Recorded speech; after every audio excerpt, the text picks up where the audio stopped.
And this is the Q&A podcast, and I'm your host, Peter Slen. Thanks for joining us. Our guest this week is former CIA spy Ann Butler, and our conversation begins shortly. Ann Butler was a CIA spy for over 25 years. She donned disguises, used false names, learned how to evade surveillance, and traveled the world. She did this clandestine work while simultaneously raising 5 children. As she says, no one suspected a pregnant woman was a spy. Ann Butler talks about her work with the agency and some of the methods she used to extract information from targets. The book is entitled Wife, Mother, Spy, and our conversation begins now. Ann Butler, in your new book, Wife, Mother, Spy, you write, while the experiences described in this book are all true, some of the names and many of the locations have been changed or obfuscated to protect national security secrets. As a former CIA agent, how vetted was this book? It had to be run, as any manuscript that's going to be publicized, had to be run through our pre-publications review committee. It took a few iterations, but in the end, it was approved for the world to read.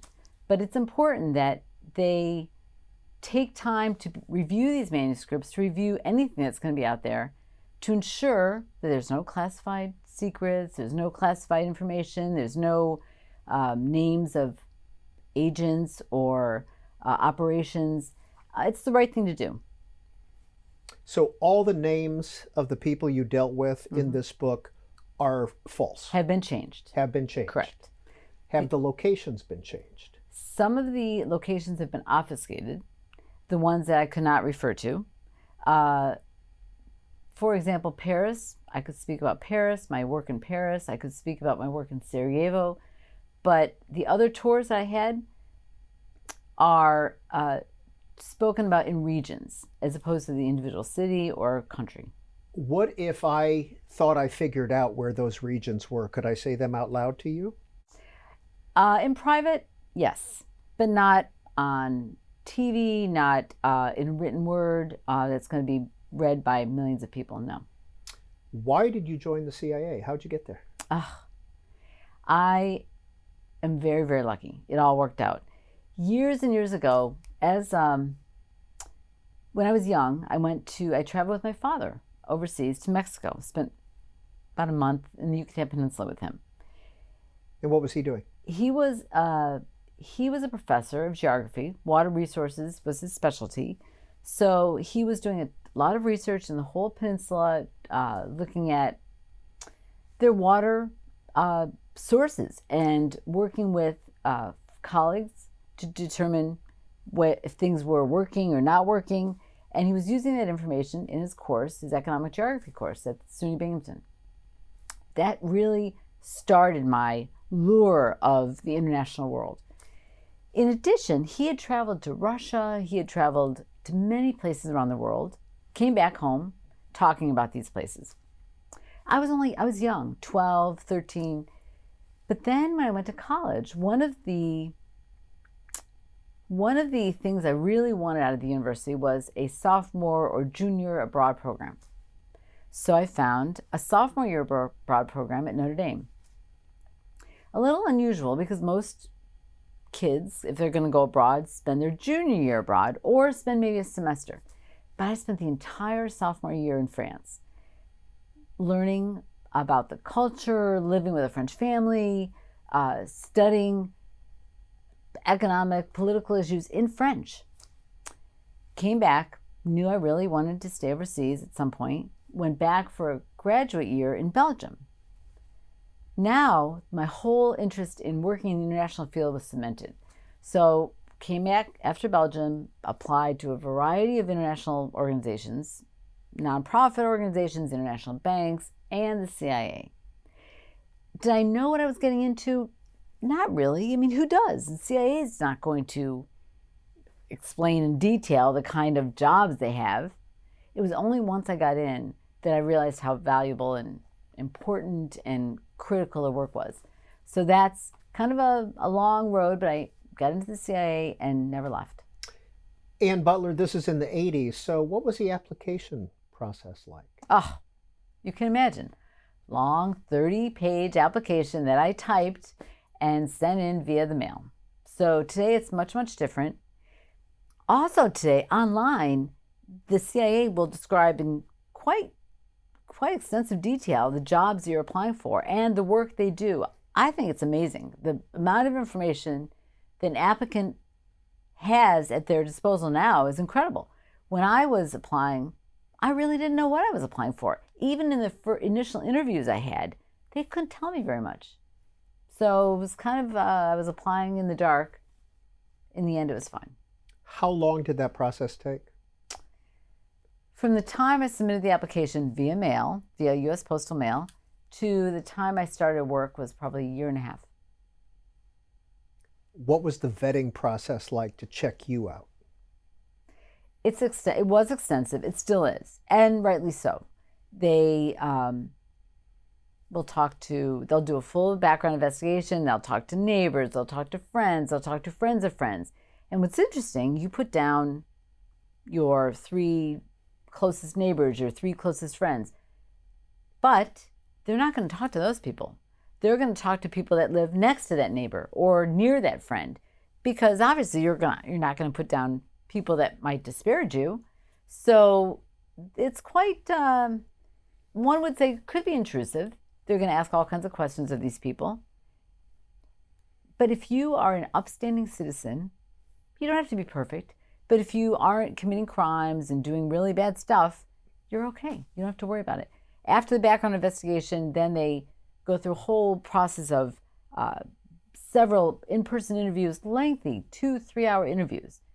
Because in a 10-minute interview, 15-minute interview, you're going to be the perfect candidate, the perfect applicant. If they talk to you over an hour, 2 hours, they're going to get really to the crux of who you are and what makes you tick. That's important. There are essays to write. They want to know your writing style, your writing capability, your diction, your, are you articulate? Are you able to compile information that you see and put it all together in a complete, comprehensive paragraph? There's a lot to go through, but they get the good people in the end. Did you have to travel to Washington for this process, Yes. for the application process? Absolutely. Were you working at the time? I wasn't. I was looking for I was doing substitute teaching. I was doing a little part-time retail work,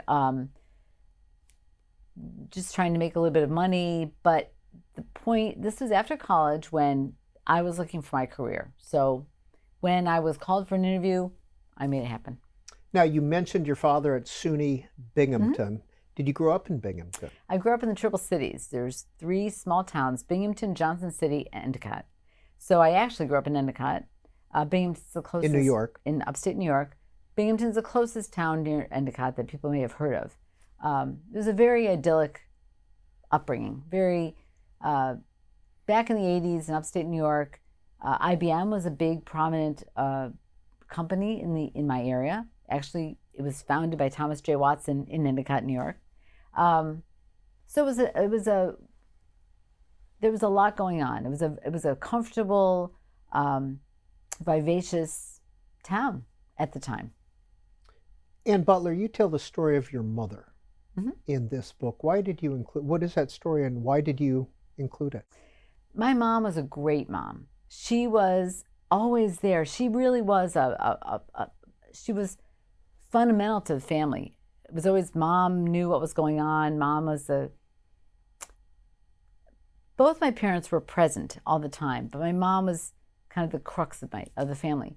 And when she died, in my 20s, unexpectedly, it was tough. It was tough. I think as a child, even in your 20s, you think of your parents as always being there. And so now my mom wasn't. When I was just beginning my adult life, she wasn't going to be there when I was having babies. She wasn't going to be there to watch me walk down the aisle. Really fundamental moments of your life that you think, of course my mother will be there, my father will be there. And when they're not, when your life kind of changes suddenly like that, it's jarring. Everyone has tragedies in their family, but it's when things like that happen to you that you really have to pause.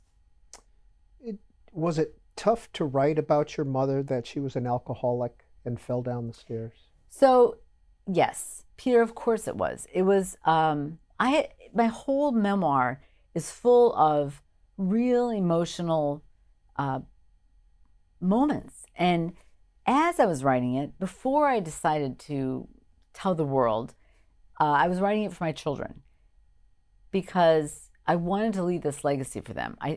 We had this very interesting, unusual life, and I wanted my kids to see that. I wanted them to know why we moved all the time, why we made the decisions we made. I wanted them to understand how important the career was to me, why maybe I was gone a lot. Of course, when they were adults, they knew what I did for a living. But during the time when they were growing up, they didn't really understand all the stuff that was happening and why their mom was gone a lot more than most moms or even other working moms. So the point was I wanted to write this legacy for them. I wanted them also to know the feelings I had, the emotions I had raising them and doing this work. What I was going through. Every time I left the house, what was I was worried I wasn't there enough, and on and on and on.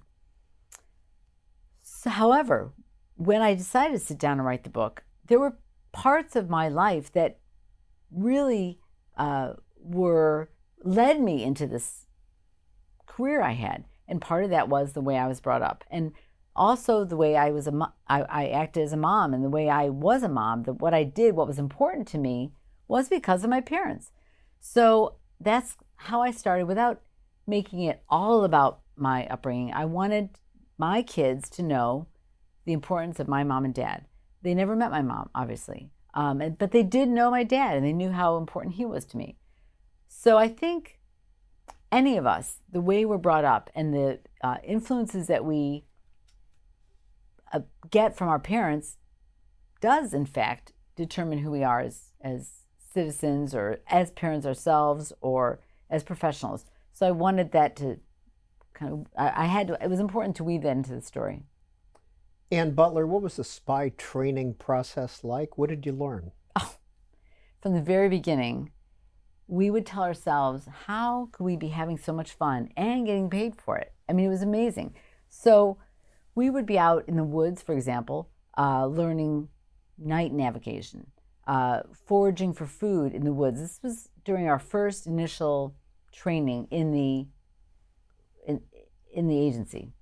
We're learning how to survive, not so much to be able to be put into a war zone and having to manage ourselves, but it was more how to be able to make decisions if we need to on the fly, how to work as a team, how to work independently if you find yourself on your own, how to adjust if you don't have all your resources at the ready. So we would do everything from trying to go from point A to point B over valleys and ridges and at night.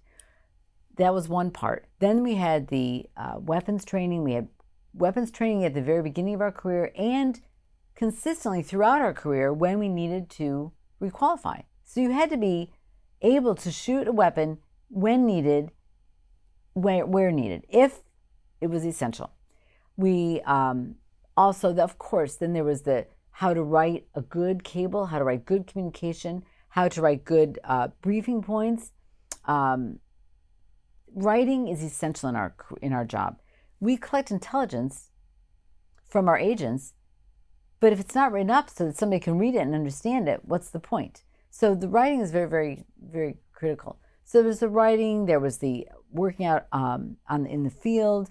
There was everything from learning how to ensure that you're not being followed, how to avoid predicaments, what to do if you're in a predicament, how to elicit information from somebody because you want to know what they know, but you also can't tell very much about yourself. So you have to learn how to elicit information without giving up too much of your own details. Lots of things. Were you married to Joe at this time? We were dating when I first started, and then about a year and a half into the work, we got married. He knew what I was doing, and he knew essentially what he was signing up for, that the lure I had was to go overseas. And the career I was signing up for meant most of my career would be overseas. He jumped in, both feet. How'd you end up in Paris? All of my tours were assignments. I mean, could certainly apply for jobs in various places. In the end, it's the needs of the service. And if there was an opening and they needed someone with my background, someone with my experience, okay, I would go. I would be selected. And that was your first assignment, right? That was my first overseas assignment, correct. I thought I had, died and gone to heaven. It was just perfect. I wanted to be in a French-speaking country. I had spent a year in Angers when I was in college. Were you still fluent? Yes. After a year living with a French family in Angers and subsequent classes, and then going back to Belgium and doing a master's completely in French, I could definitely handle myself. So I think, in fact, that may have been part of why I was selected, because I already had the language. Used it a lot. I think learning a language young like that I still speak French very well. I feel comfortable with French. It's easier to maintain a language fluency when you learn at a younger age. Why would we have CIA spies in an allied country? Because there are lots of bad people in those countries from other bad countries. So we might be working in a European country that is a strong ally, or around the world. We've got allies everywhere.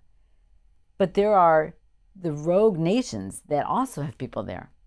The Iranians, the Chinese, the Russians, you name the countries that have been consistent enemies of ours during one period or another of our history.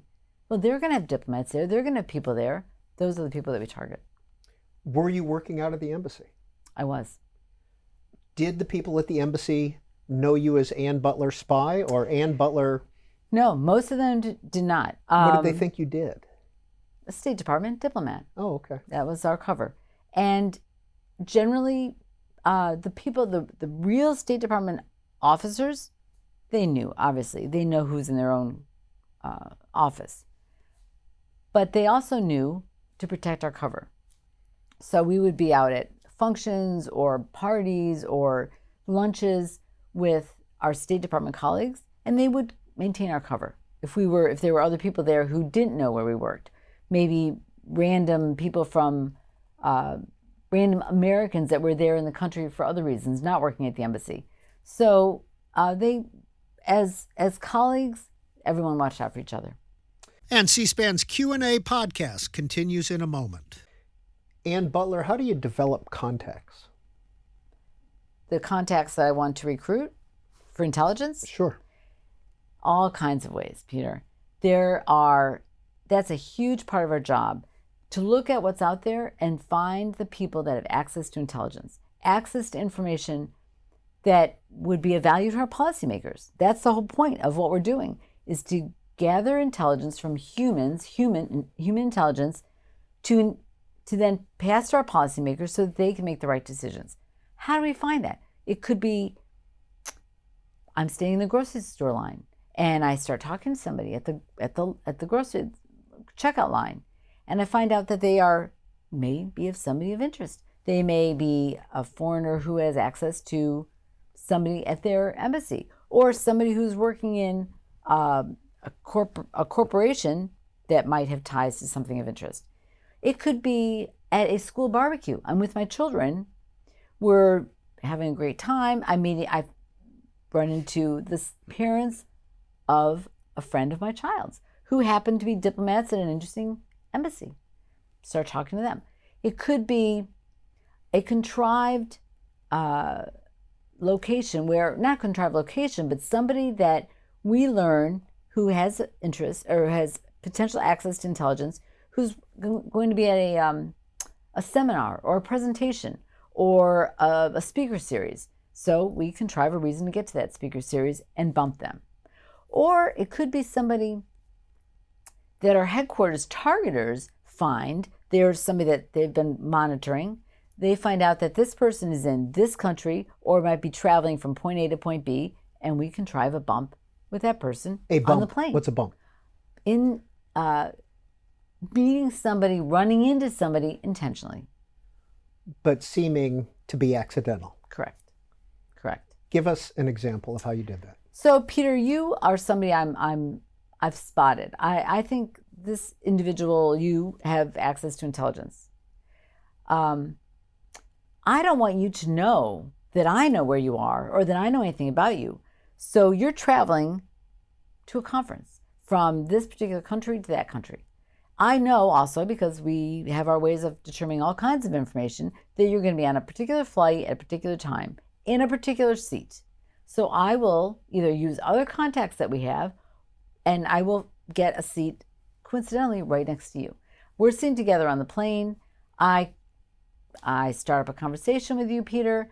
Oh, we know your name. Oh, I know a lot about you already, but I'm not going to let that on. I'm going to ask you where you're going, what you're doing. I'm going to show all kinds of interest in you, and I guarantee that you're going to tell me a lot about yourself. And that's how we start up a conversation.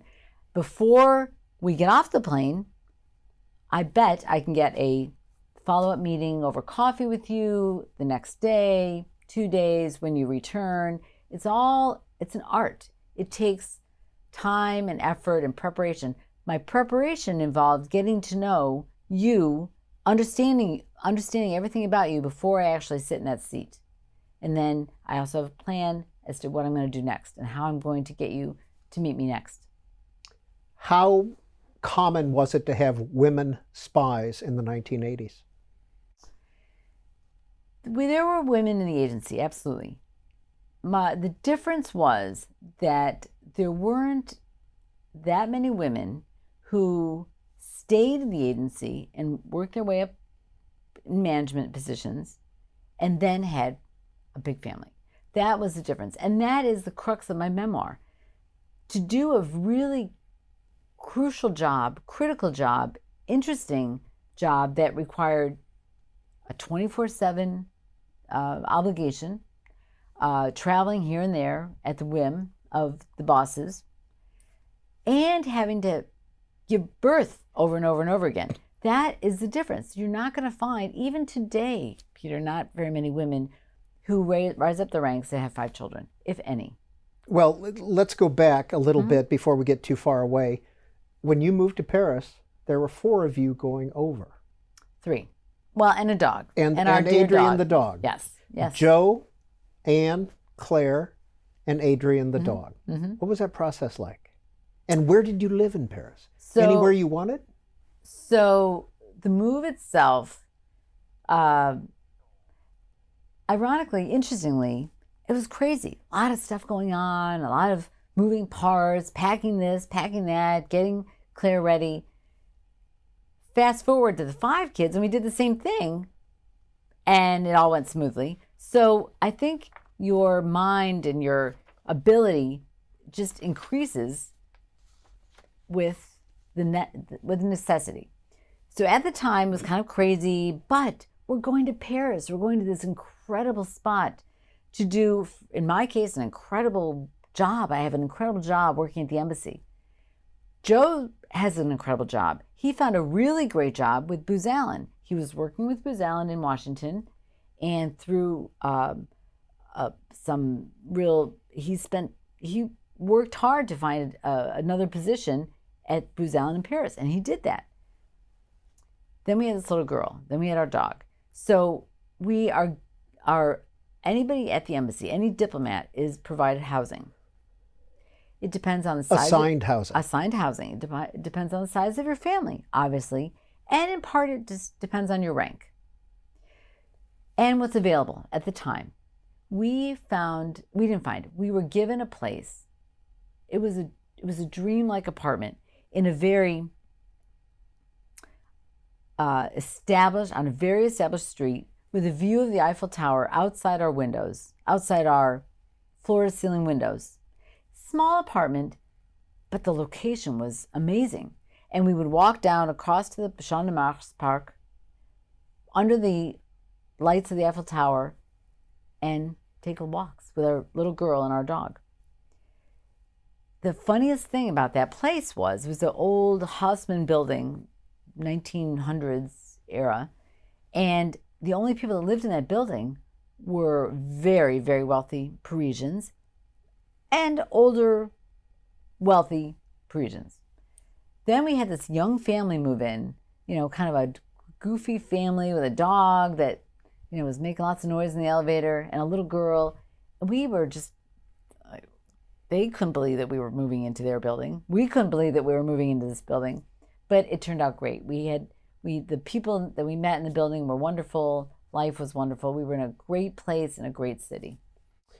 For over 20 years, you write, we were like nomads, moving every 2 to 3 years. In your career, which was 20 plus years, you were in 5 countries, 7 cities, 11 schools, 5 children, and 2 dogs. And you go on to say that no one suspected a pregnant woman was a spy. Was that your superpower? When I was superpower? Pregnant. When I was pregnant. I mean, I still was working full time, very pregnant, and still had things to do. I still had agents to meet. I still had people to spot and find out if they had access that I wanted to recruit, people I wanted to recruit. I still had to do all the work and continue giving birth. And Butler, did your nannies or babysitters have to be vetted? Could you? Absolutely. Oh, absolutely. They were. Did they come via the embassy?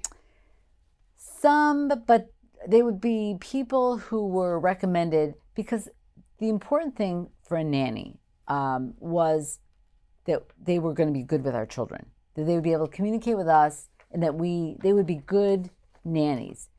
That was really a priority. Yes, they had to be vetted because they were in our homes.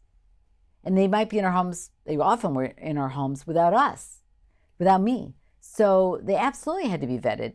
But the priority, our first priority was, would they be good with our children? And that often came with somebody who recommended them. They had been nannies for them. And then, of course, if we wanted to hire them, we'd have to run through the whole vetting process at work. Do you remember the first time you wore a disguise or switched cars or did something very spy-like in Paris? The first time. Or a time. Yeah. There were so many times, Peter. The first time, we were trained very, very well, so that it was just kind of, it wasn't like the first time was going to be so dramatic. It was, we were trained to do it over, and the training was over and over and over again, so that when we did it for real, it was just like another episode. I do remember the times that were more stressful than others, absolutely. Walk us through one if you can. There was, and let me just start with the fact that all these things that we did, the changing of license plates or the circuitous routes we took, were to protect the agents we met. So it wasn't a game at all. It was very, very serious. We had to make sure that when we met our agent, we weren't being followed. We had to train them so they could be pretty sure they weren't being followed. It was all for their protection. So in one case,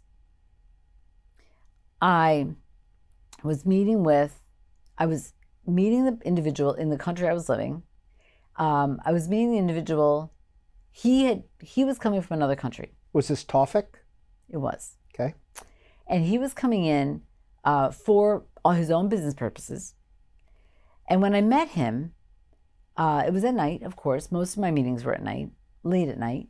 And our meetings were in a car. Many of our meetings with agents are in car pickups because it's discreet. No one else is there. We can maneuver ourselves to a position that is not observed by others, and we can get on and off the X quickly. So in this case, I had my own car, which had diplomatic plates on, but I wasn't going to be seen in a car, if I was to be seen in a car, with an agent and my diplomatic plates. That would tie him immediately to the U.S. government.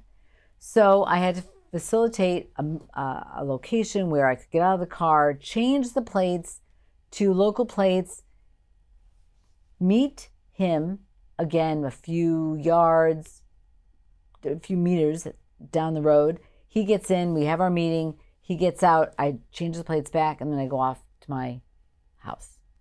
It was a complicated process, but important. It was just the planning that was so intricate to make sure that we felt comfortable that he was safe and that he knew that he was safe, because we're going to these extremes.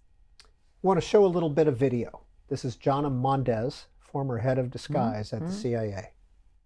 You could stand up here on this stage and I could brief you and you would not know that I had on a mask. Now, I know you're thinking, she's going to take it off now, right? And I wish that were true. So it also had to be fast on and fast off.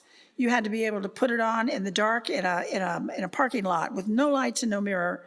And then if somebody was after you, you had to be able to take it off, squish it down into nothing, and put it in your armpit. These were the design requirements. It took us almost 10 years to come up with the first one. The first one turned me into an African-American man. I looked pretty good. Ann Butler, did you ever have that intricate or extensive a disguise? I did not. I didn't have that. I didn't have a full face disguise made. I had wigs. Did you carry those with you on a regular basis? No, not on a regular basis. They were in our safe in our office to be used when necessary, obviously.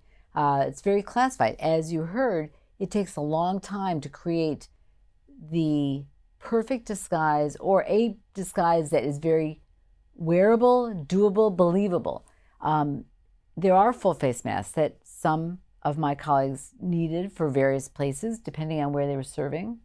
In my case, I used a wig that was created for me. I mean, it had to go with my complexion. They take these technical officers that create the disguises, spend an enormous amount of time making sure it's done well, and that you could put it on and off, as you heard, quickly, easily, that it could be hidden and taken out when needed. Did you ever have to change on the street? Yes, of course. That was the point. You were going from point A to point B, but you had to take a route where you needed to alter your appearance so that when you came out of that location, you would no longer be Ann Butler. I want to ask you about Wei, W-E-I. I'm presuming a woman that you met in Paris. Yes. Who was she? I actually did not meet her in Paris. I met her in a different country and recruited her in that different country. She was a diplomat in her embassy, in her government. She had a fairly senior position. It grew with time as we continued to meet her. Her position grew in importance. She had access, again, the important part was that she had access to intelligence. Her country was not friends with ours, so her information was extremely valuable because she had a position in her embassy that provided, there were plans and intentions, and that's the crux of the information we want from foreign governments. It was close enough to be able to tell us information, documentation. She'd provide documentation about communications between her government in her capital city and what was going on in the embassies around the world. Major policy moves. It was dramatic. It took a while to convince her to work for us. She was from a very oppressive country. She knew the risks that were at stake, as all agents do, but in her case, they were much more serious. What convinced her to ultimately be willing to work for us was that she decided that I was somebody she could trust, and she was a mom, and I was a mom. And so that really was the hook, in a sense, because I understood what she was going through. Her daughter was not with her. She was back in her home country. But she had the same feelings for her daughter as I had for my kids. And we talked a lot about that. And she, over a period of many months, meeting in dark corners of the town, she was able to realize, okay, I can trust her, I can trust this Anne, I can tell her really, I would be willing to put my life at risk for her. Does recruitment involve money? In many cases it does, but it's not the sole motivation for people. If it is, if money was the sole motivation, then all these people would do would be go to the highest bidder. They would take my money, then they go and sell their wares to somebody else. Money is a nice to have, and of course people always want a little extra money, but it can't be the sole motivation. It has to be, you're doing me a service, I'm going to remunerate your services. Why were you transferred or leave Paris after 2 years? If you were being were you being impactful there? A. Yes. And if yes. you were, why were you Yes. transferred out? So it was after I was there 1 year, and most of our, all our tours are 2 to 3 years, depending on the location. That's just the way we operate, for a lot of reasons. I think it's important that they get new blood in places, and it also makes the job very exciting. In Paris, my tour was cut short because there was a flap, which was in the news, and it was quite a dramatic event. There were people in the agency that got caught doing what they shouldn't be doing. Poor tradecraft were some of the reasons. It was also because at the time, the French government was in a battle between two political groups. And so they were almost looking at what they could do against the USG to ratchet up their position in the government for the French people. So we were kind of caught a little bit in a political game in France. Nonetheless, we did have there was some poor tradecraft involved that we were caught on the street. So the French government went to our ambassador and said, any CIA activities need to halt. And so we really had to scale back our office. And I was one of the people that had to leave. How closely do you work with the ambassador? Does he or she know who you are or what you do? Absolutely. Absolutely.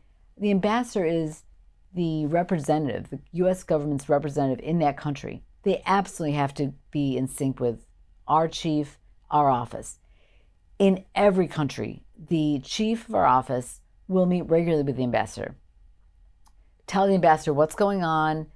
In some cases, the ambassador may just say, go ahead, do your thing. Let me know if there's any dramatic issues, any important issues, anything that I need to know, anything that would cause me embarrassment, let me know.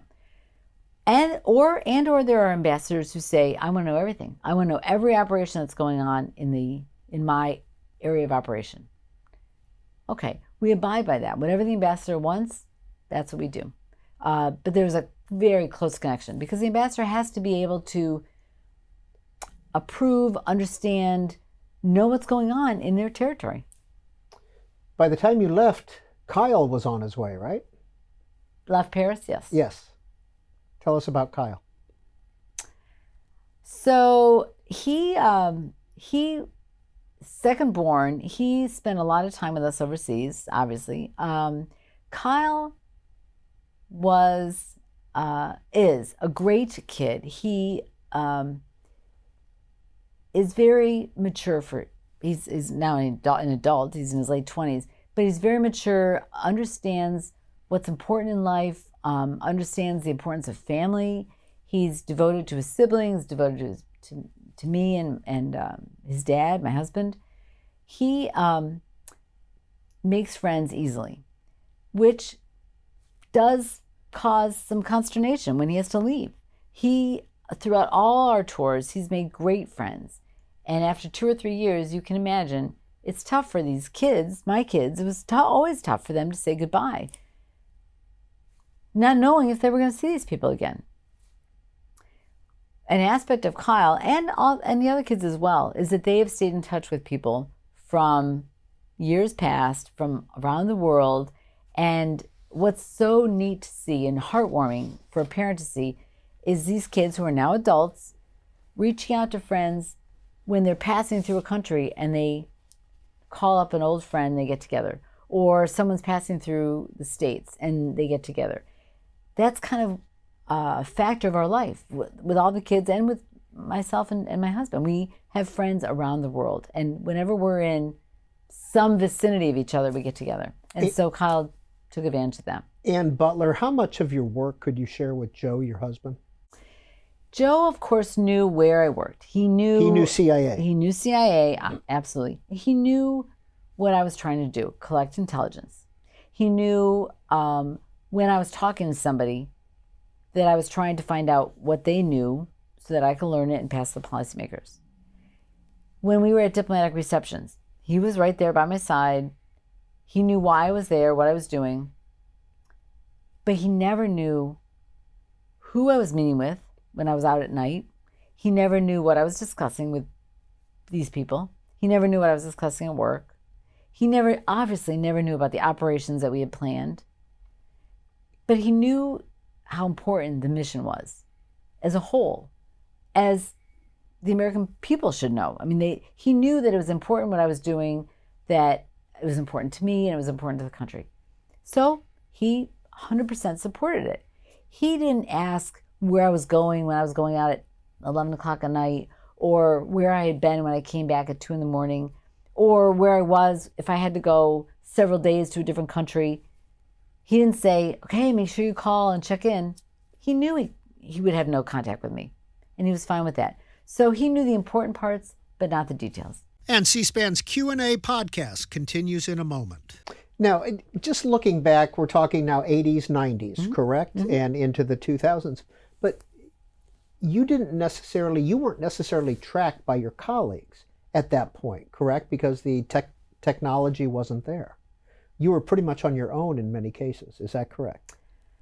When you say tracked, you mean by the phone? Yeah, by your phone or right. satellite or anything? It was definitely the older way of doing things. And so you'd be out there on your own in many ways? Every time.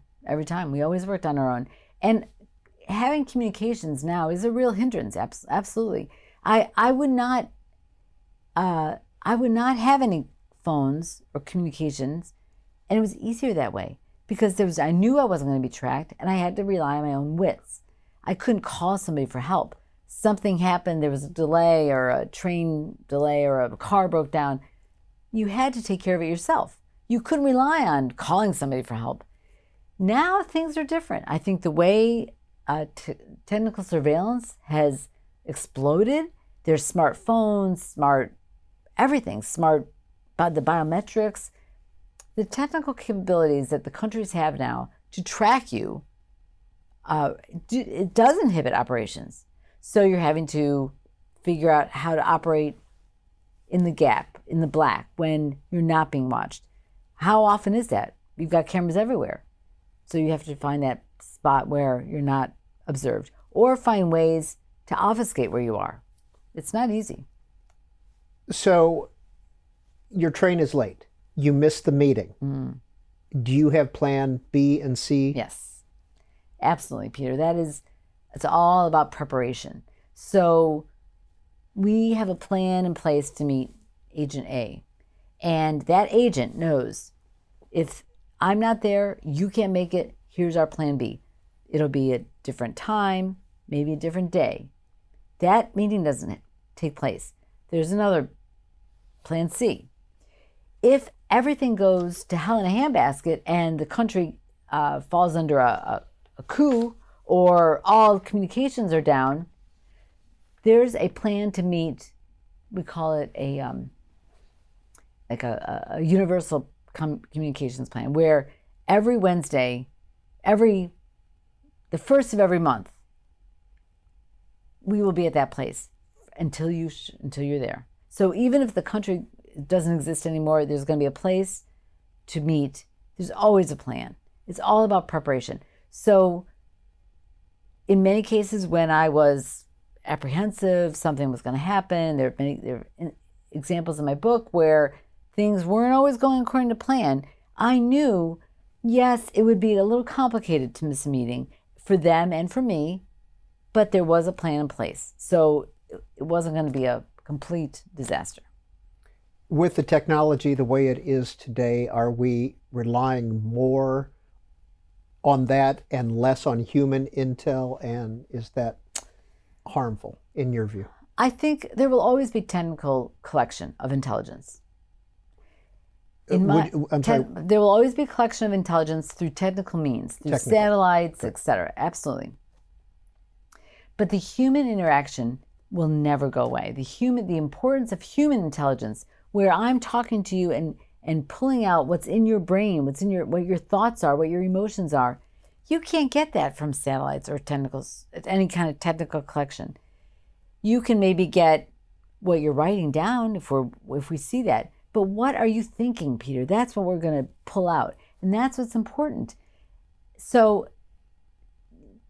the role of human intelligence in operations is never going to go away. 100 years from now, it'll be still in some form of value. And I would say that it's the best job in the world because it's so interesting to see what somebody's thinking and how can you pull that information out, and how do you're able then to determine, is that person telling me the truth or not? Claire, Kyle, Eric, Alexis Ann, and Katrina, the 5 kids. Right. Did Claire, being the oldest, did she ever ask you why you were going away at 2 a.m. in the morning? And she didn't. She did find out where I worked before the other kids did. She was in middle school, I believe. But she didn't ask. The kids all thought their mom was just going to work. So she was in middle school, so you were still active when she found absolutely, out. How did absolutely. she find out? It was an interesting story. She was very good friends with the daughter of my chief at the time. And Claire was over at her house, and they saw there was a piece of artwork. It was a compass rose made of mosaic pieces that is symbolic of the agency, kind of reaching out to all directions. So Claire saw that artwork, and we had the same piece of artwork that my boss gifted me. So at that, and Claire noticed that. Claire says to her friend Catherine, "Oh, that's interesting. We have the same piece of artwork." Catherine said, "Well, my dad and your mom work together. They both work for the CIA." That's how Claire found out. She was, "Oh, okay, interesting." Didn't change really how she treated me or acted around me, because the kids, they just do their thing. They're all having their life, going to parties and play dates, and it was just another job. Did you have to counsel her about talking about that? I did. I did. She didn't realize the gravity of what CIA meant, but as soon as I told her not to talk about that, don't talk about mommy's work, she understood. When did you come out to all your kids? So the other 4 learned the day before my retirement party at headquarters. And that's because I wanted them to come to my retirement party, and I wanted them to be able to come into the building, walk across the seal, and see where I had worked all these years. So that's when I told them. And their reaction? Yeah. They thought it was interesting. They thought it was neat. But again, I think they just thought it was mom's work. It wasn't until they were older, because they were all in middle school, elementary school at the time. As they got older, they realized it was a big deal, that where I worked was not where a lot of moms worked. And the kind of work we did, they understood more the importance of it. How often, when you were overseas, were you armed? And did you teach your kids basic security? So there was one tour where I carried a Glock for the entire tour. And my kids knew that, of course, because I would go out to the range regularly to practice. It was just another important thing that I did. The kids knew, but that every parent should teach their kid basic principles of personal security. They knew that I was cautious. My husband was cautious. It was just the way that we were anyway. And it was important for them to understand, be aware of your surroundings. My husband always says to the kids, even today, keep your head on a swivel. My work was constant, you write, every minute of every day. I couldn't afford to rest or let my guard down. It was as though I couldn't take a break. I had to be ready to take advantage of any situation that presented itself. Everything I said and did had to be said and done with forethought. Every interaction had to be measured and carefully examined. Nothing could be taken for granted. Right. Do you trust people? Uh, Did this job make you paranoid? no, it didn't make me paranoid. No, it didn't. The job made me, that sentence that you just read was my entire life from the time I started with the agency. Because when I'm meeting people, and it's my job to find the right people, of course I had to constantly determine, are they talking to me because they want to talk to me? Or are they somebody that I could maybe recruit? So always looking, always watching, always listening. Even people I was trying to recruit, I constantly had to determine if they were telling me the truth. Are they the same person that I met with yesterday or the day before? That's from a work standpoint. Constantly planning, I'm going on a trip. I'm going to go meet with somebody for lunch, for work purposes. What am I going to say? What am I going to respond? What am I going to do afterwards? How am I going to get the next meeting? Then I've got this family that I'm constantly having to plan how I'm going to help them get through the day of school, or how are they going to get from here to there, or how are we going to take them to the doctor's appointment? Or so everything had to be planned. Every minute was taken up with some important decision. Do you think during these years Joe was the primary parent? I wouldn't say that. I would say that we were definitely parenting together, because kids need both parents. And I provided certain things that Joe couldn't, and vice versa. He was 100% there with me, but it's more than just being physically present. You have to. There were things that as a mother I could provide my kids. Joe as a father could provide them certain things better. It took both of us. 9/11. Where were you? I was in Europe, Central Europe. Okay. Mm-hmm. And what was that? What happened that day? So being overseas was very different, I think, than Americans that were in the U.S. or they were living in the U.S. at the time. So we found out about it. It was later in the day, obviously. It was in the mid-afternoon with a time change, and I was in the office. There was a huge commotion in the office. People were running to the conference room. So this was quite a few years ago, obviously, and we didn't have news on our desks and on the screens on our desks. So everybody's running to the conference room where the TV's on. Nobody knows what's going on. All of a sudden, I look up, and that's when the second airplane hit the towers, and people are aghast. Nobody really knows what's going on, but we're all scurrying around. What's happening? And being overseas, being in an embassy, when something's going on, something terrible is going on in the U.S., it obviously affects everybody. Everyone's scared. Management's trying to control, what's happening. I run back to my desk, called Joe, who was working in his office across the city. He turns on the television where he is and sees what's happening. First thought was to protect the kids, to get back home, which in hindsight, maybe we should have stayed at the embassy, but we were concerned about our kids.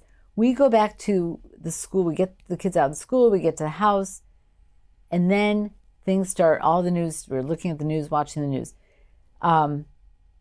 My biggest concern at the time was my brother, who was working as a NYPD officer, who we couldn't reach. But nobody could reach anybody in the States at the time. Ultimately, after many hours, I learned that he was safe, but he was down at ground zero at the time. He was working hard. So as the days went on and things became more clear what was happening, we were told, and again, security overseas for Americans working overseas is very, very they take it very seriously.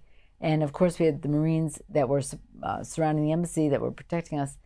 But we had to really stay under the radar, much more than in America. And I remember watching on the news all the flags waving and people really coming together as a country.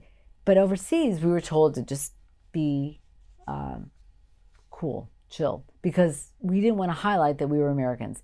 No one knew what was happening next. No one knew if there was going to be another attack. So we kind of had to stay discreet.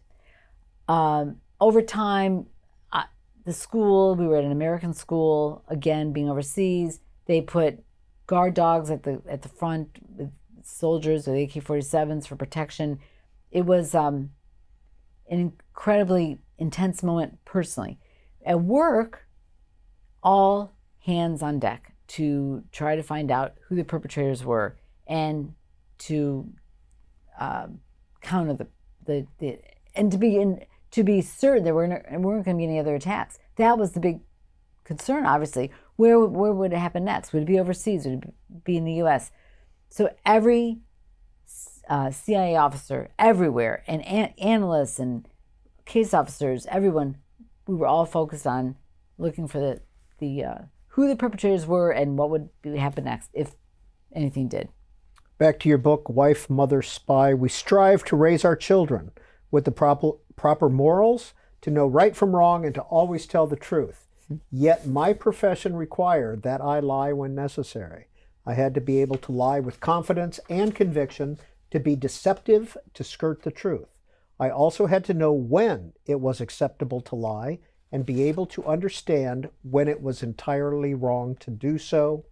I hid what I did for a living. What do you mean by when to lie? That is really, it's something that a case officer or officers in the agency have to really understand, because I'm trying to recruit someone. They're a foreigner. I'm trying to get access to intelligence.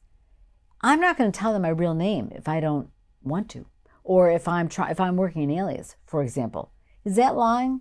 I guess you could say it's lying. I'm not telling them my true name, but it's for a reason. The reason is to get to keep them secure and safe, to keep me safe, to keep my family safe.